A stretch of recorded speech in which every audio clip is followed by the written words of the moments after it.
Welcome back to the channel, everyone. My name is Hart, and today I'll be doing an early look breakdown of the Week 4 main slate here on Draftkings. 12 games, $1 million up top to first place. I'll be kind of going through a very early look build, lineup build for you guys. I'll have my main, full in-depth breakdown coming out Friday or Saturday for this main slate.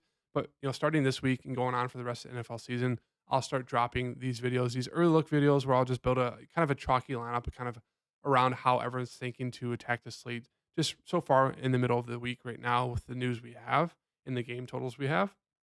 So stay tuned for the main one in a few days. But yeah, for this one, I'll be building out a potential lineup just based on, the injury news we have so far and kind of what games we want to attack, some players to look to, with injuries so far midweek, things of that nature. So do appreciate if you guys hit the like button. If we can get to 20 likes in this video, that'd be great. Hit that subscribe button if you are new to the channel. I do appreciate all you guys. And I will be dropping my daily slate write-ups for every single NFL slate here starting tomorrow for the Thursday Night Football game. So stay tuned for that. But yeah, starting off here, we'll just go to the sportsbook totals. So we'll go to the DraftKings sportsbook and just look at the kind of game totals right now for this slate. So we have obviously Thursday Night Football has the Lions Packers. We do have the international games starting off in England there. Falcons Jags. That starts here this Sunday morning. So maybe I'll make a breakdown for that. But right now we have Commanders Eagles 44.5, Ravens Browns 41, Dolphins Bills. This is going to be the game of the weekend to stack. Kind of like this past weekend, it was the Chargers versus Vikings. This weekend it'll be the Dolphins versus Bills that everyone's going to attack. As you can see, 53.5 game total. So we're going to want a few pieces from this game. Bucks Saints 40.5. Vikings, Panthers, 45. Broncos, Bears, 46. Bengals, Titans, 41.5. Rams, Colts, 47. Steelers, Texans, 42. Raiders, Chargers, 48. That's a very interesting one there. Cardinals, 49ers, 43.5. And then Patriots, Cowboys, 43.5 as well. So as I mentioned, Buffalo, Miami is going to be the game of the weekend. As I mentioned, just like last weekend, it was Vikings, Chargers. This weekend it is Miami and Buffalo in terms of, a game we really want to get a decent amount of pieces from. So obviously quarterbacks Allen and Tua are going to be two of the most popular plays. I prefer Allen, even though he's more expensive, just because of the rushing upside that we get with Josh Allen. He can rush for 50, 100 plus yards, get a few red zone looks when it comes to rushing the ball, and he can also pass for 300 plus yards and a few touchdowns as well. So really like Josh Allen, probably going to be the most expensive quarterback, but for a good reason there in this game total. Moving on to the other quarterbacks real fast here. I'll just touch on kind of every position real quick, but I'll kind of build around that game and how we want to attack it and kind of build some secondary stacks. So in this top quarterback range, let's just put Josh Allen in there real fast once again. So from Allen down to Tua, I do think Lamar Jackson is kind of the odd man out. So if you want to get contrarian, you can go to him. He's going against a very, very good Cleveland defense. And the offense for the Ravens has not looked good so far through 2 games. He's only thrown it about 30 times a game. Has only had 2 touchdowns that came in week 2. It was nice to see him rush for 14 attempts for 100 yards and 2 touchdowns. But it's just one of those things. The offense, at least passing wise, it does not look good right now. But we know the upside there with Lamar is huge. So that's why I said, I do think a lot of people are going to Allen. They're going to go to Hurts. They're going to go to Herbert. They're going to go to Tua. And maybe even pay down. But yeah, I think he's a great contrarian option there if you don't want to pay for these chalky quarterbacks. But we'll throw Allen back in there. Some other guys I'll mention. Fields, as I said in DFS, you kind of have to write off, past performances, especially with a guy like Fields who has massive, massive rushing upside. So even though he's been terrible, the Bears have been god-awful, there is that chance he goes off against Denver, who's also been god-awful. And they just let up 70 points there against the Dolphins. I do like Burrow. He threw it a ton. He did not look great, but it was nice to see him throw it a ton. I do expect him to get better here. Expect him to get some, throwing touchdowns. So I think he's a very solid option there. Did not hurt his leg, so no setbacks. So he should be good to go against Tennessee. Tennessee is a pass funnel defense. You want to target and attack. So him there, 6,500 is a solid option. Moving down more, I like Stafford. They went 0 of 10 on third downs. They went 0 of 3 in the red zone. That's why he did not have a good game. So he's still very cheap. Would have probably thrown the ball close to probably 50 times once again. So I love Stafford there as a cheap quarterback play. Carr is probably going to be out, so we can look to Jameis Winston as a solid value option. Who else we want to mention here?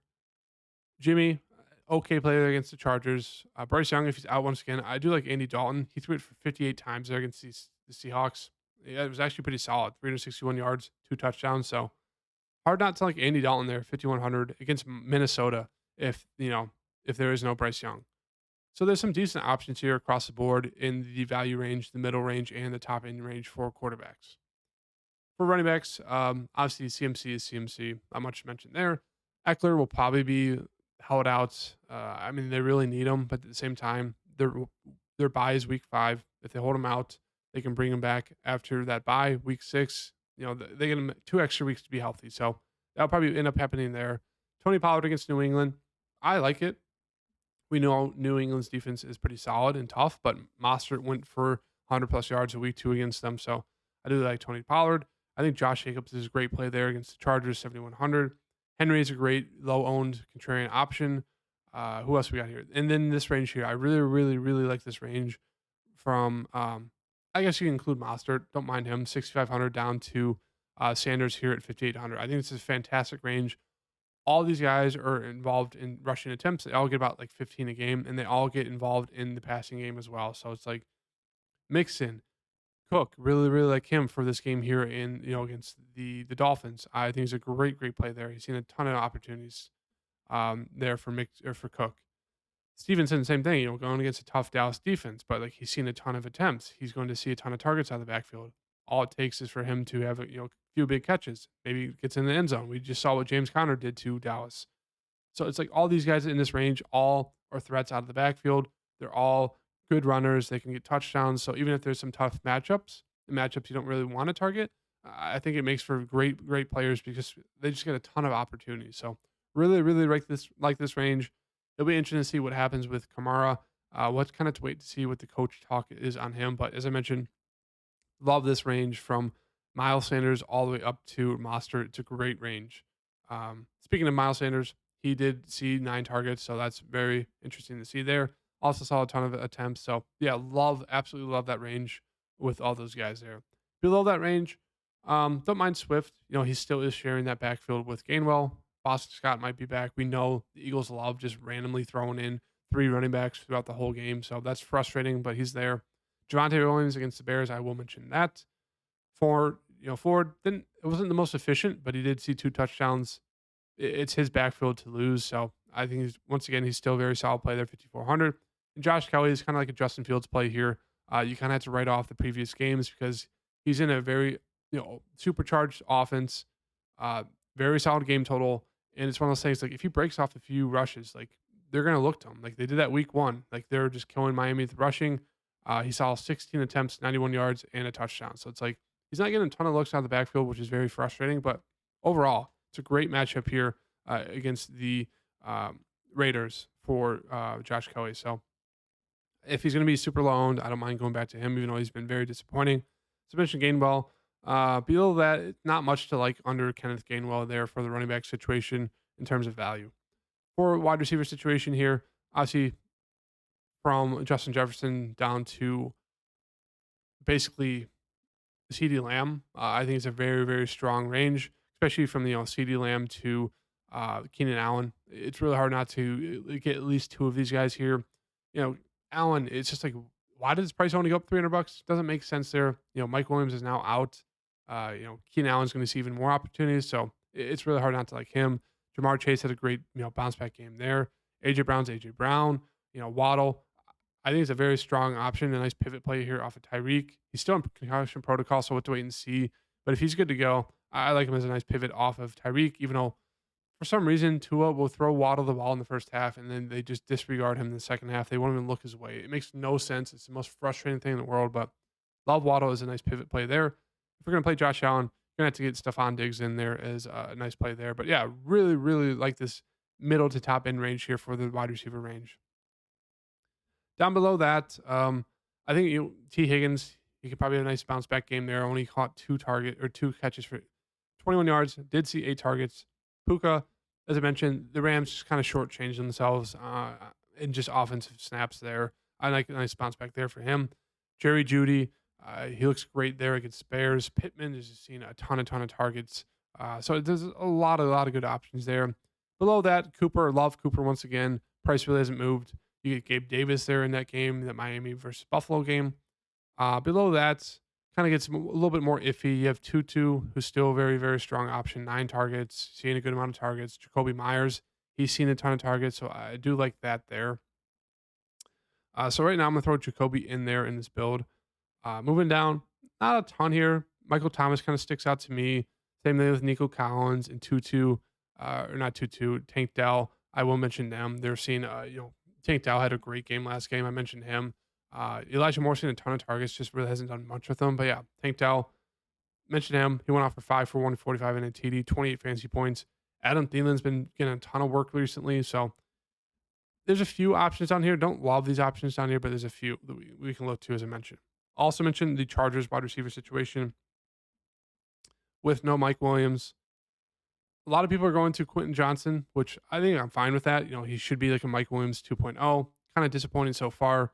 People expected him to get more work, but I love Jordan Palmer. When Mike Williams was out last year for a little bit, and same thing with Keenan Allen, Joshua Palmer was pretty much the wide receiver too, and he did really, really well. So I do like me some Joshua Palmer here, and I do think they could start to work in some of these other random guys, maybe like Darius Davis, but we'll have to wait and see. But yeah, I mean, obviously Keenan Allen looks like the best play, but do really, really like Joshua Palmer, and Quentin Johnson's on a bad play as well.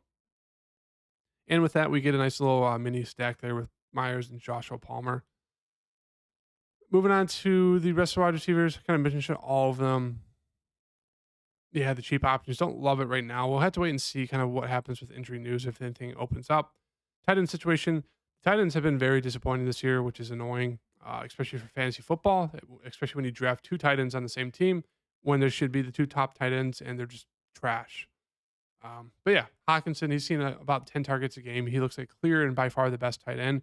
And then after that, it's sad to say, but Andrews and Kittle, they can just go not involved the whole game there. Like Kittle finally saw 9 targets against the Giants, but before that, 3 and 6. It's like it's really hard to trust Kittle just because they don't really need him. So it's going to be very sporadic in terms of production for him because they can just go to CMC, they can just go to Debo, or they can go to IU. Like Kittle's kind of been like the 4th option for them. Mark Andrews, same thing. It's just their offense has been god awful. Only saw 5 targets there in a game that went to overtime. It's just why. But the strong options: Dallas Goedert, Hunter Henry, Higbee, Gerald Everett. I do really like him here. They're going to look to him more now that Mike Williams is out. They kind of did that last year. Didn't start off the best, but saw 6 targets last game for 30 yards. He is a red zone threat as well, so I do like him a good amount. So this, I'll mention Kincaid. You have Zach Ertz once again. So there's a good amount of options down here that are cheap for the tight end situation. And that's kind of what we need here, a cheap tight end. Let's just go down to Kincaid, throw him with Allen, Cook, Waddle, Diggs, and Kincaid. We'll kind of do just a whole heavy game stack here. For the defenses, there are a good amount of matchups we want to target. I mean, you never want to pay up for a defense, but I think like for this slate, since usually there's only like 1 or 2 defenses that's like most people will go to. For this slate, I think we have a couple. We have the 49ers, we have the Eagles, we have the Cowboys, and we have the Steelers. All have great matchups here. And it might be worth it to pay up for a defense this week. We'll have to wait and see, but I think it might be. But in terms of like cheap defenses, I do really like the Browns defense there, 2,800 against Baltimore. Baltimore's really struggled offensively. The Browns defenses look really, really solid. So I do like that matchup there for the Browns. And then I guess we'll have to go cheap. We'll just throw the Raiders in there for right now because we need some salary for the running back position to finish off this build. Chuba is there, but he did not see a ton of work there, which is very disappointing because that's a week 1. You'd think he'd get more work, but his work has gone down. And they really only relied on Miles Sanders. So with that in mind, we'll have to probably pay down somewhere. It's like there's not a lot of options, as I mentioned, for these running back situation here. For cheap running backs. Like there really isn't much. So with that in mind, like we're gonna have to pay down off of someone here. Let's just pay down off of Jacoby Myers for now. We need a little bit more cheap of a wide receiver. let's just go to we'll go to Thielen, a little revenge game narrative. That gets a 5,800 left over. That allows us to pay up for Miles Sanders, which I don't mind that. So we have a nice little game stack. We have Allen, Cook, uh, and Diggs and Kincaid, and then we have a nice bring back there with Jalen Waddle. We get Sanders, who's seen a ton of targets, nine on the backfield. He also sees a good amount of rushing attempts, so he's a solid play there against Minnesota, like that. And then we have Joshua Palmer, who should be wide receiver two there for the Chargers against Las Vegas in a very high game total, and then just a cheap defense. So that's kind of the early breakdown. As I said, we'll have a more in depth breakdown coming out in a few days. But yeah, if you guys like the video, hit that like button. I'll see you guys in the next video. Peace.